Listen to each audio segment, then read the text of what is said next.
प्रयागराज की धरती त्याग और तपस्या की है, साधना की है। और इसी पावन पुनीत धरती पर बहुत सारे साधक, बहुत सारे पूज्य संत महाराज जी यहाँ पर साधना करेंगे। 1 महीने से अधिक यहाँ पर तपस्या करेंगे और ये धरती एक बार पुनः तपोभूमि बन जाएगी। एक ऐसे ब्रह्म ऋषि का दर्शन कराते हैं, एक ऐसे योग सम्राट संत का दर्शन कराते हैं जो धारा पर चलते थे, यानी नदी पर पैदल ही चल दिया करते थे और एक बार में 3-3 स्थानों पर दर्शन होता था। पूज्य ब्रह्म ऋषि देवराहा बाबा जी के आश्रम में, कुटिया में आ गए हैं और यहीं पर उनका आश्रम लगा करता था। वर्षों वर्ष तक जब भी कुंभ होता था, जब भी माघ मेला का स्नान होता था, पूज्य देवराहा बाबा का स्थान यानी यहीं पर उनकी कुटिया बनती थी। आज कुटिया में प्रवेश करते हैं और प्रवेश करने के साथ ही मैं आप सबको वो दिखाऊंगा जहां पर पूज्य देवराहा बाबा जी का आप आत्मिक रूप से दर्शन कर सकते हैं, पूज्य देवराहा बाबा जी को स्मरण कर सकते हैं, याद कर सकते हैं। और जिन्होंने भी पूज्य देवराहा बाबा जी को देखा है, दर्शन किया है, उन सब की स्मृति में पूज्य देवराहा बाबा जी एकदम से आ जाएंगे। उससे पहले सनातन की वो धर्म ध्वजा का दर्शन करिए जहां पर लगातार दीप प्रज्वलित हो रहा, यानी दीपक लगातार जहां पर जल रहा है। ये सनातन की धर्म ध्वजा लहरा रही है। सनातन की धर्म ध्वजा कितनी ऊंची है, कितनी ऊंचाई पर है, आप देख सकते हैं कि कैसे भगवा लहर रहा। यही भगवा सनातन की पहचान है, यही भगवा हमारे महाकुंभ की शान है, यही भगवा सनातन की पहचान बनकर पूरे विश्व में सबसे पहले देवराहा बाबा जी का वो मचान देख लीजिए जहां पर वर्षों वर्ष तक पूज्य देवराहा बाबा जी महाकुंभ के समय, माघ मेले के समय आते थे और इसी मचान से दर्शन दिया करते थे। आज वो वही मचान, उसी मचान का स्वरूप दिया गया है। एकदम ऐसा ही मचान हुआ करता था।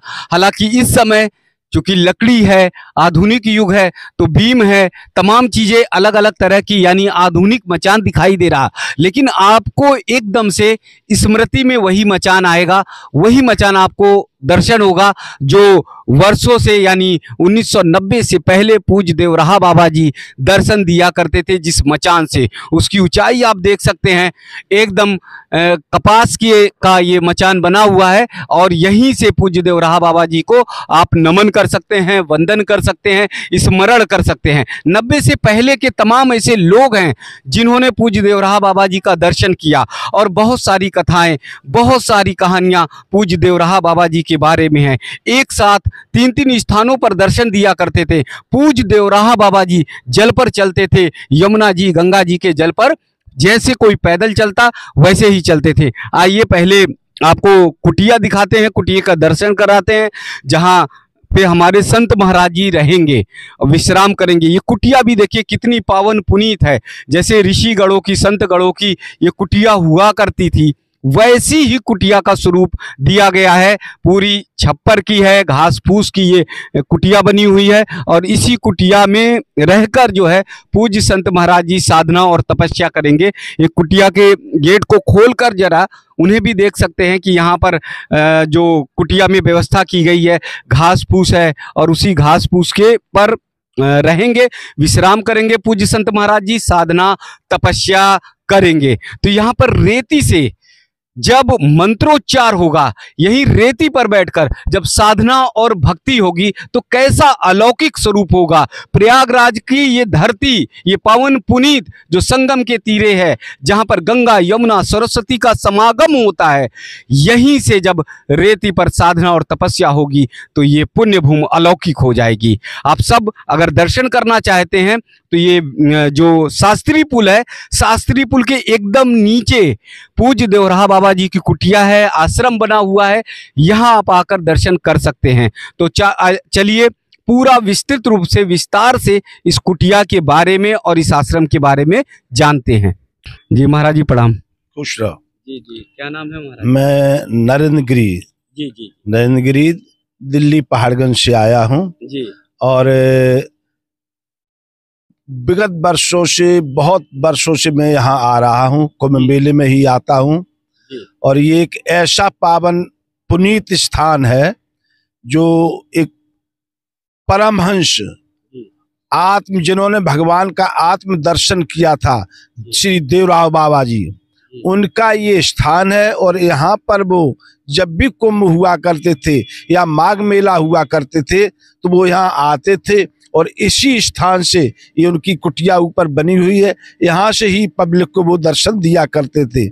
यहाँ पर इस समय हजारों की संख्या में श्रद्धालु आते हैं। उनको विधिवत रहने की साधुओं के लिए कुटिया बनी है, विधिवत उनको सुबह चाय, बाल भोग, भोजन, ये सब व्यवस्था उनकी तरफ से चल रही है। इसी शहर में जूसी में उनका एक बहुत बड़ा गौशाला है, संत महात्मा रहते हैं। और ऐसे कुंभों में ऐसे महान भावों की हमें जरूरत है। ये सनातन धर्म के हमारे बहुत बड़े बड़े एक वृक्ष लगा के ऐसे संत महात्मा चले गए हैं।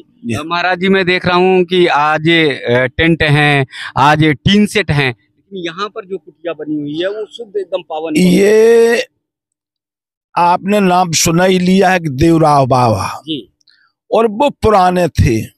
और जो साधु महात्मा पहले रहा करते थे वो घास फूस की ही कुटिया बनाकर रहा करते थे। तो उनका प्रारूप अभी भी वही चल रहा है। और ये जो आपने ये वेद पुराणों में भी आया है, जो ये घास है इसको कुछ डाब कहते हैं, कुछ कुश कहते हैं, कुछ कांस कहते हैं। तो वो ये घास वो है, अति पावन और पवित्र है। उस जब इसकी छाया में हम बैठेंगे तो हमारा मानसिक संतुलन बना रहेगा, और जिससे भगवान की हमारे ऊपर कृपा होती रहेगी। और जब भगवान की कृपा होगी तो हम भक्तों को सुंदर सा आशीर्वाद दे सकते। मेरा नाम पंकज शास्त्री जी, मैं अयोध्या का रहने वाला हूं और मैं अयोध्या में पुजारी हूं।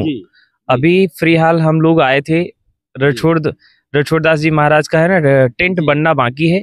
यहाँ कोई भी साधु संत आते हैं, पहले से यहाँ पे अन्य क्षेत्र चलता है। देवराहा बाबा की कृपा से यहाँ की स्थानीय महंत जो है वो सेवा चलाते हैं, और इतनी अच्छी सेवा चलाते हैं कि कोई भी साधु संत और यहाँ के टेंट बनाने वाले जो मजदूर हैं उनके लिए भोजन, नाश्ता और ये सारी चीज, रात्रि का भोजन, ब्यारू जिसे बोलते हैं साधु संत, तो सब यहाँ पे है ना मिलता है।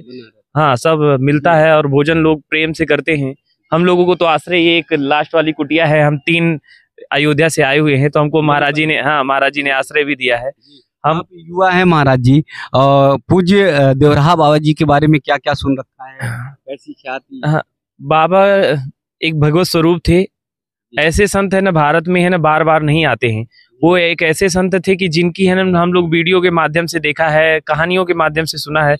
हाँ, कि वो एक देव पुरुष ही थे कि जो संत के रूप में आए और भारत के कई इलाकों में सेवाएं, गौ सेवाएं और संत सेवाएं चालू की, जो आज एकदम लगातार चालू हैं, अखंड चालू हैं। अखंड दिया है, उनकी ये सामने कुटिया है। ये सब एक प्रेरणा का है, युवा साधुओं के लिए, संतों के लिए सेवा का है ना। उन्होंने एक प्रमाण दिया है। पुराने संतों ने जो परंपरा चालू की है उसको हम लोगों को निभाना है। तो वही सभी हम युवा साधु आते हैं हर कुंभ में और पहले से तैयारियां करते हैं। और तैयारियां करने में जैसे अब जिनके टेंट बन गए हैं तो अब वो टेंट अपना टेंट में जाएंगे, अपनी व्यवस्थाएं करेंगे। जिनके टेंट अभी थोड़ी समय लगता है, हाँ, यहाँ हजारों की संख्या में, लाखों की संख्या में साधु संत अपना टेंट बनाते हैं, तो सबका आगे पीछे बनता है। तो अब यहाँ पे जैसे अब होटल में तो जाएंगे नहीं साधु संत भोजन करने, तो यहाँ पे एक पहले से अन्न क्षेत्र चलता है। आज जैसे अभी दिसंबर महीना चल रहा है, दिसंबर महीना से ही भोजन चल रहा है। तो ये जो साधु संत आते हैं ना, तो ये सब यहाँ ही भोजन करते हैं। अयोध्या के बहुत बड़े बड़े संत महात्मा जो है ना देवराहा बाबा के यहाँ आश्रम में आते हैं, और जो है ना यहाँ पे महंत जी हैं उनसे बड़ा प्रेम है, और वो प्रेम पूर्वक सभी लोग, बड़े से बड़े महंत और गरीब से गरीब संत, सब गरीब से गरीब मजदूर यहाँ पे भोजन करता है। लगभग रात्रि में 250-300 की संख्या में मजदूर भोजन करके गया। रात्रि में आए, बोले भोजन है। महाराज जी ने तुरंत बोला कि नहीं है, भोजन है, तैयार कराया जी। मतलब सेवा का जो केंद्र है, सेवा का बहुत बड़ा केंद्र। हाँ, बिल्कुल बिल्कुल बिल्कुल। अच्छा, ये मचान के बारे में कभी आपने कोई जानकारी रखी? मचान के बारे में तो बहुत विशेष जानकारी हमको नहीं है, लेकिन मचान है ना, एक ये समझ जाइए मंदिर है। हाँ, ये मंदिर है। ये मचान में देवराहा बाबा रहे, कुटिया बनी रही और यहाँ पे वो रहते थे, यहीं से दर्शन देते थे। ऐसे साधु का है ना दर्शन ही है ना लोगों के लिए है ना एक बहुत सौभाग्य की बात थी। जिन्होंने किया होगा उनको भी हम प्रणाम करते हैं।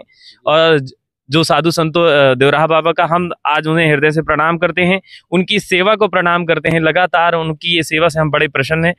अभी हमको आश्रय ही मिला है तो इससे बढ़िया क्या है। हाँ, इससे बड़ा। हाँ, और रेत में एक साथ जब साधना तपस्या होगी और कुटिया जो है घास फूस की बिल्कुल। होगी, अरे तो यहाँ से जो है ये महाराज जी ने जैसे बताया कि कुछ की है ना जो कुटिया होती बड़ी पवित्र होती है और उसमें है ना भगवत कृपा होती है। ये साधु संत और हमारे जो थे वैज्ञानिक थे एकदम से पुराने साधु संत, उन्होंने ये देखिए ये जैसे ये गुम्बज बना हुआ है मंदिर का, आप देख सकते हैं। तो ये गुम्बज भी एक वैज्ञानिक तरीके से बना है। आज जो छतें हम ढलान कर देते हैं तो हाँ ये सीखा, इससे ऊपर की जो ग्रेविटी है वो डायरेक्ट हम लोगों के ऊपर असर नहीं करती है। हाँ, ये सब पुराने ये हाँ, इसमें कोई भी ग्रहण लगे, सूर्य ग्रहण लगे, चंद्र ग्रहण लगे, कोई ग्रहण का असर नहीं होता इस कुटिया में। हाँ, इसमें कोई इसका दुष्परिणाम साधु संतों को नहीं होता, उसका असर नहीं होगा।